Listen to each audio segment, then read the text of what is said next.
तो पिछली क्लास मैंने थोड़ी बहुत बातें बताई थी कि बायोलॉजी क्या है, जूलॉजी क्या है, और दोनों के फादर कौन कहलाते हैं ट्रेडिशनली, जो फैक्चुअल चीजें होती हैं, अरिस्टोटल और थियोफ्रेस्टस।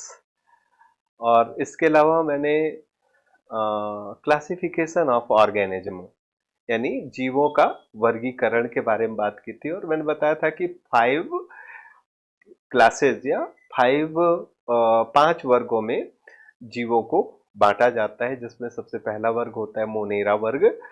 तो मोनेरा वर्ग के बारे में जो ये है कि क्लासिफिकेशन भी ग्रेजुअल डेवलपमेंट की तरफ है। बस एक मिनट, ये नहीं, ऑर्गेनिज्म, एनिमल्स नहीं, पहले जीव। जीव मतलब जहां भी जीवन है, लाइफ का क्लासिफिकेशन। तो इसमें जब हम जीव की बात करेंगे तो जीव में दो बातें पहले ध्यान में रखनी है कि जीव यानी there are 2 type of organism, यानी जीव जो होते हैं वो 2 प्रकार के होते हैं। पहला यूनिसेलुलर, यानी जिसकी एक कोशिका ही उसका पूरा शरीर है, एक सेल से ही, मतलब एक सेल में ही उसकी पूरी लाइफ है। तो यूनिसेलुलर, और दूसरा मल्टीसेलुलर यानी बहुकोशिकीय जीव होते हैं।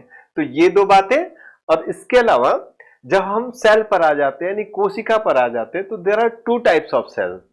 जो कोशिकाएं होती हैं, कोशिकाएं भी 2 तरह की होती हैं।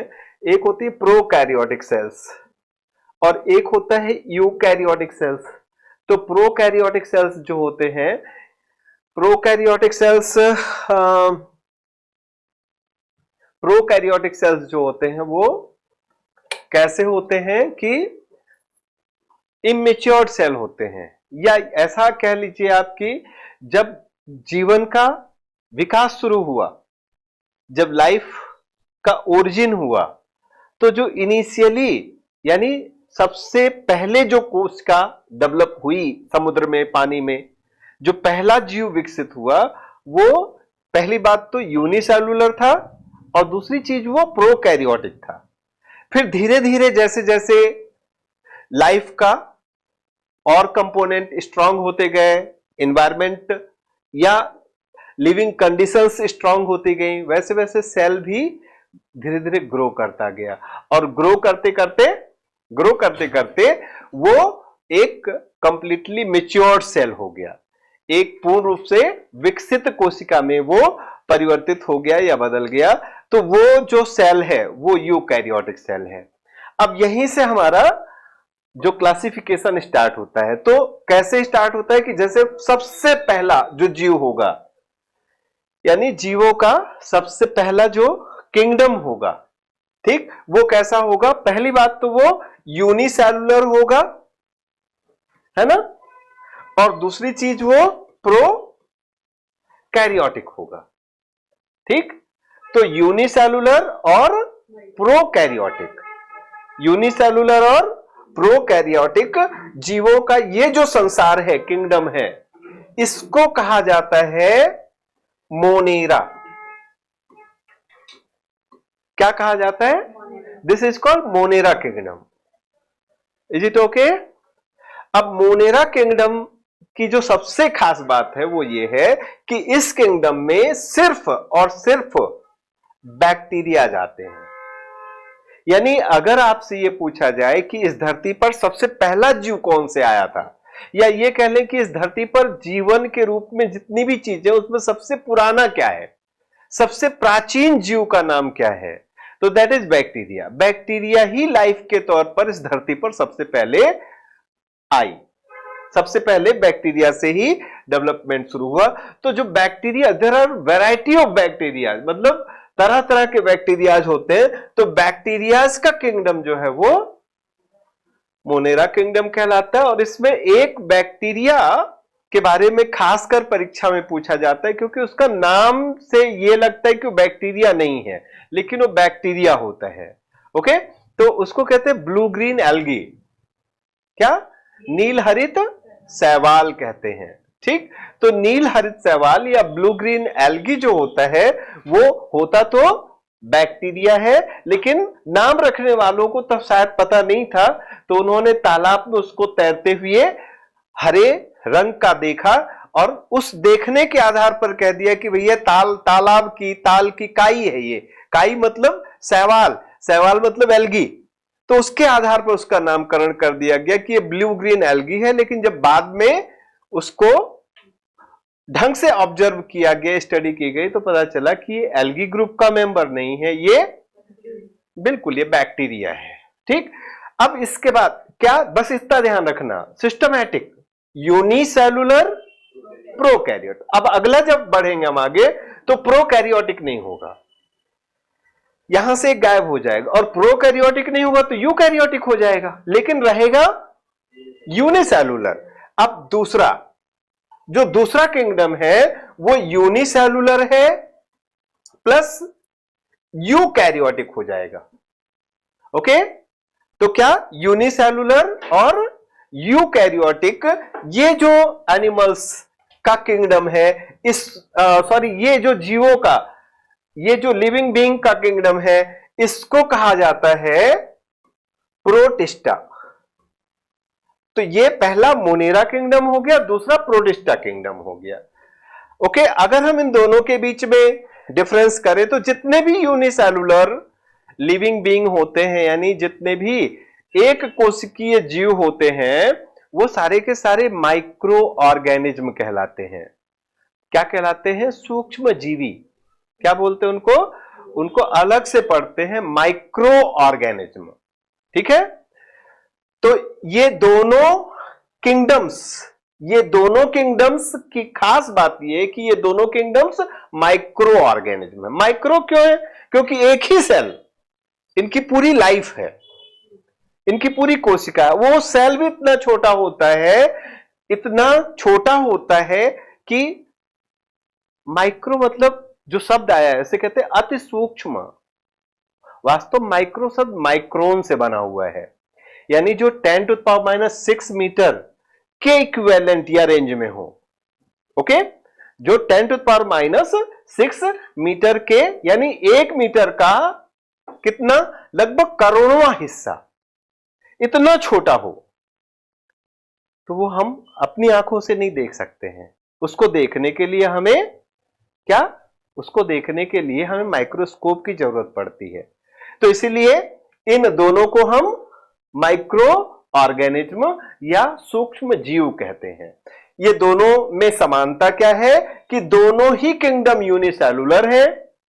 ओके, ये दोनों ही माइक्रो है।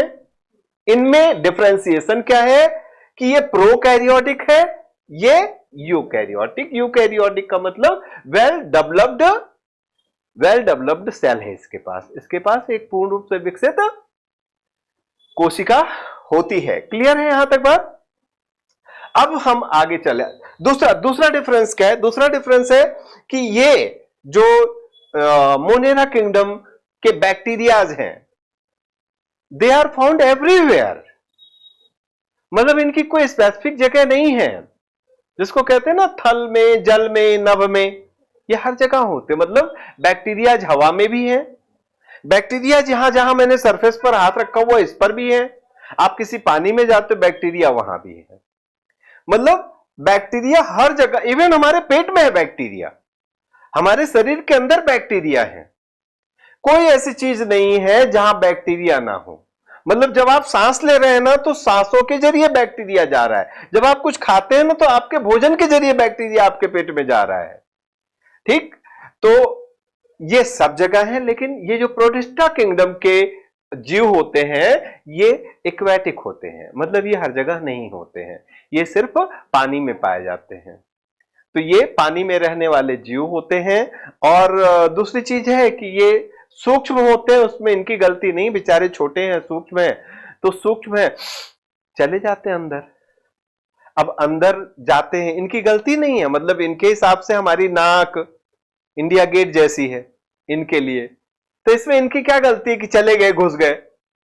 लेकिन हमारा शरीर ऐसा है कि वो बर्दाश्त नहीं करता है। वो कहता है कि कोई भी एक्सटीरियर पार्टिकल हमारे लिए पैथोजेन होता है। मतलब शरीर में जो है उसके अलावा कुछ भी पहुंच जाए बाहर से हमारे ब्लड में, ओके, ये ब्लड में भी पहुंच जाते हैं।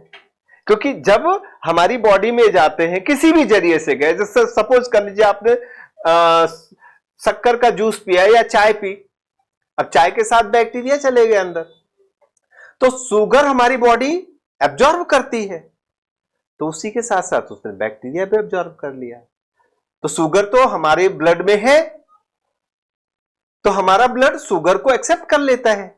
लेकिन जैसे ही बैक्टीरिया आया हमारे ब्लड में, ओके, जैसे ही हमारे ब्लड में बैक्टीरिया इंटर हुआ, तुरंत वो सायरन बजाना शुरू कर देता है, terrorist attack, terrorist attack, terrorist attack, मतलब बाहरी हमला हो गया, है ना।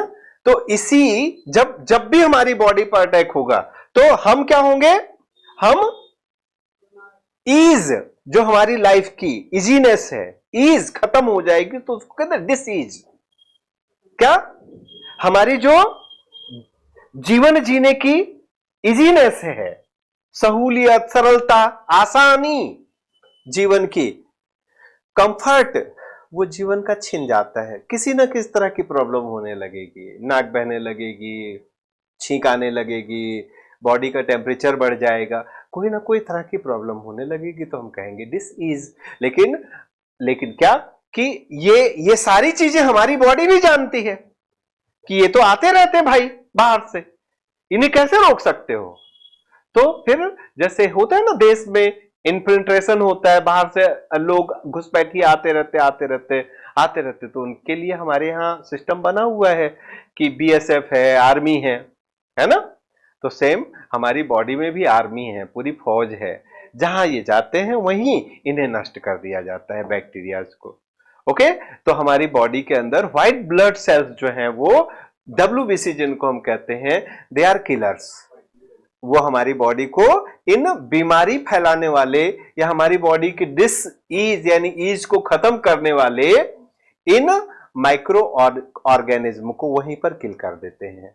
लेकिन कुछ बैक्टीरिया जैसे होते हैं जो हमारी बॉडी के लिए सपोर्टिव होते हैं, जैसे लैक्टोबैक्टीरिया, ओके, या इकोली बैक्टीरिया।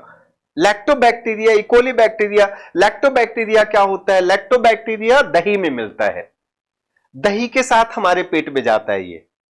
तो हम भोजन में दही लेते हैं और डॉक्टर भी रिकमेंड करते हैं कि दही खाना चाहिए। तो इससे क्या होता है, हमारे जो इंटेस्टाइन होती है, इंटेस्टाइन की सॉफ्टनेस बढ़ाते हैं ये लैक्टोबैक्टीरिया। इकोली बैक्टीरिया क्या होता है, वो तो इसेंशियल है, ओके। तो इसेंशियल मतलब वो ना हो तो हम डिसीज हो जाएंगे, बीमार हो जाएंगे। तो वो क्या, वो हमारे लार्ज इंटेस्टाइन में होते हैं। तो जो अनडाइजेस्टेड मटेरियल हमारे लार्ज इंटेस्टाइन में पहुंचता है, मतलब वो जो चूसना था शरीर को, न्यूट्रिएंट्स चूसने के बाद, जैसे गन्ना होता है ना, गन्ने का रस निकालने के बाद गन्ने की खोई बचती है, ओके। संतरे का देखा होगा आपने, जूस निकाल लिया तो जो संतरे का वेस्ट बचा, वैसे ही वो वेस्ट हमारे भोजन का भी बचता है, तो वो जाके लार्ज इंटेस्टाइन में इकट्ठा हो जाता है, ओके।